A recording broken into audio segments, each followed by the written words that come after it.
Okay, let's talk about networking.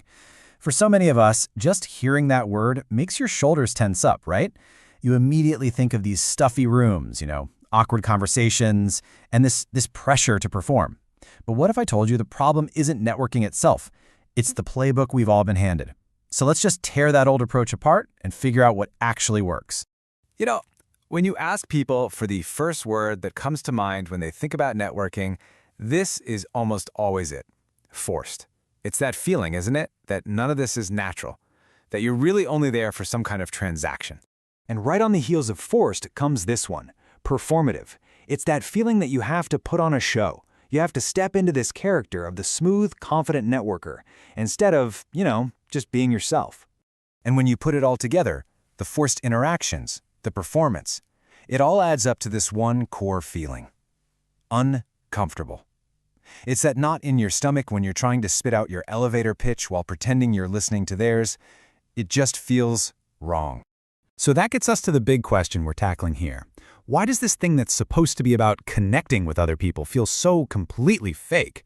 Well, we're going to dig into exactly why that is, and way more importantly, how to fix it. All right, let's get right to the heart of that artificial feeling. Turns out it's not just in your head. It is a direct result of the, frankly, terrible advice we've all been given. And here it is. This is the whole key. Meeting new people, even in a professional setting, isn't the issue. The real problem is the script we think we're supposed to follow, that role of the networker. We've been told to act a certain way, and that act is what feels so phony. Which leads us to something I like to call the performance trap. It's this whole mindset, and it's fueled by some really bad advice that basically sets us all up to fail and feel drained before we even start talking to anyone. I mean, just think about the advice we always hear, right? Have a perfect, polished elevator pitch. Make an unforgettable first impression. Sell yourself and do it fast. See a pattern here? All of this is about one thing, performance. It's about how you look, not about actually making a connection. And when you actually connect the dots, the problem becomes so obvious. That advice to have an elevator pitch, all it really does is create pressure. The need to make a strong impression just leads to these stiff, unnatural conversations. And constantly trying to sell yourself is just flat out exhausting. And you want to know the real kicker? The biggest irony of it all? We put all this energy into performing because we think it'll make us memorable. But artificial behavior doesn't stick with people. It just burns you out and makes the other person feel like they just met a talking resume, not a real human being. So if performing is the trap, how do we get out?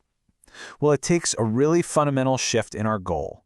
We need to move away from thinking of it as an exchange and start thinking about it as a real connection.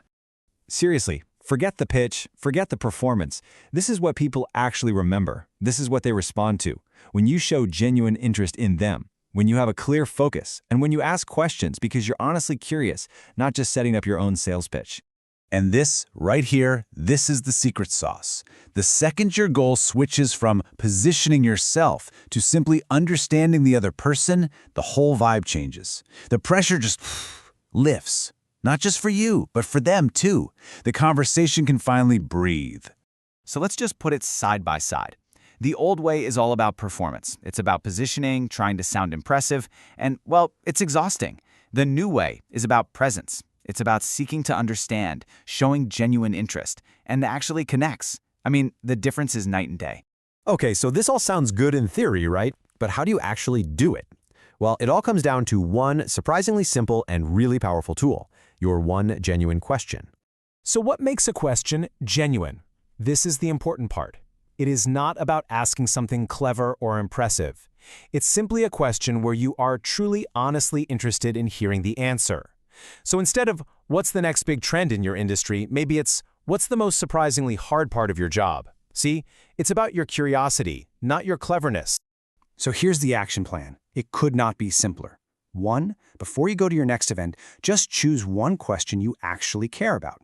2, use that question to kick off your conversations. And 3, just let that authenticity lead you to a real connection, not just another business card in your pocket. And you know, the best part is how fast this works.